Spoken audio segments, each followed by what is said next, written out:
देखो तो अब हम पढ़ते हैं premature rupture of membrane. Simple सा टॉपिक है। इसके अंदर क्या होता है, कोरियो एमनियोटिक मेम्ब्रेन जो होती है वो रप्चर हो जाती है जल्दी, early, in the absence of uterine contraction. बिना यूट्राइन कॉन्ट्रैक्शन के रप्चर हो जा रही है। ठीक है। तो in this, if this happens after 37 week तो उसे कहते हैं हम प्रोम, मतलब premature rupture of membrane, मतलब एब्सेंस ऑफ कॉन्ट्रैक्शन, है ना।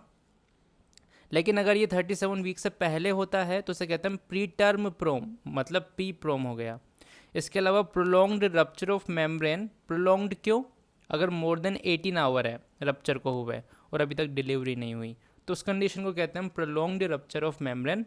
रिस्क फैक्टर क्या क्या होता है उसके लिए, निमोनिक हमारे पास है कि स्पाउट, स्पाउट का मतलब एस से हो गया स्मोकिंग, पी से हो गया previous history of PROM in pregnancy, O का मतलब क्या हो गया, ओवर डिस्टेंशन हो गया, यू का मतलब हो गया यूटीआई और टी का मतलब हो गया ट्रोमा टू एब्डोमेन।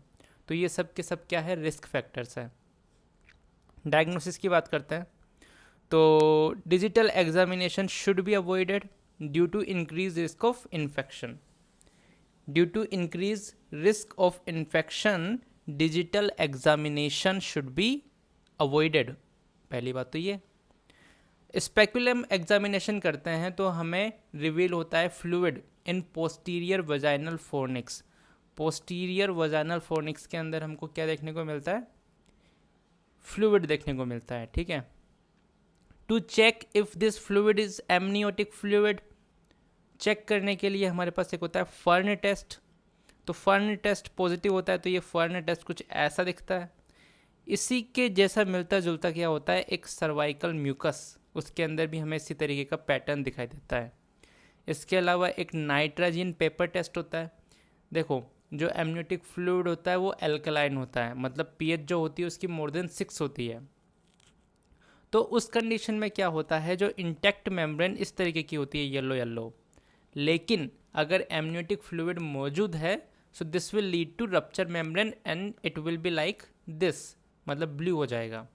इसके अलावा presence of fetal fibronectin would suggest that the fluid is amniotic fluid. क्या कहा हमने, फीटल फाइब्रोनेक्टिन, लिख देता हूँ, फीटल फाइब्रोनेक्टिन अगर इसकी उपस्थिति है तो इसका मतलब क्या हुआ, it would suggest that the fluid is amniotic fluid. इसके अलावा यूएसजी के अंदर हमें क्या देखने को मिलता है, ओलिगोहाइड्रोमनियस देखने को मिलता है। ओलिगोहाइड्रोमनियस का मतलब एमनियोटिक फ्लूइड इंडेक्स क्या है, कम है। कितना कम है, 5 सेंटीमीटर से कम है। तो इसके कॉन्सिक्वेंसेस क्या होते हैं, पहली बात तो इन्फेक्शियस कॉन्सिक्वेंसेस होते हैं, जैसे कि इंट्रायूट्राइन इन्फेक्शन हो सकता है, that can lead to endometritis and chorioamnionitis. Okay, so this is all about the premature rupture of membrane.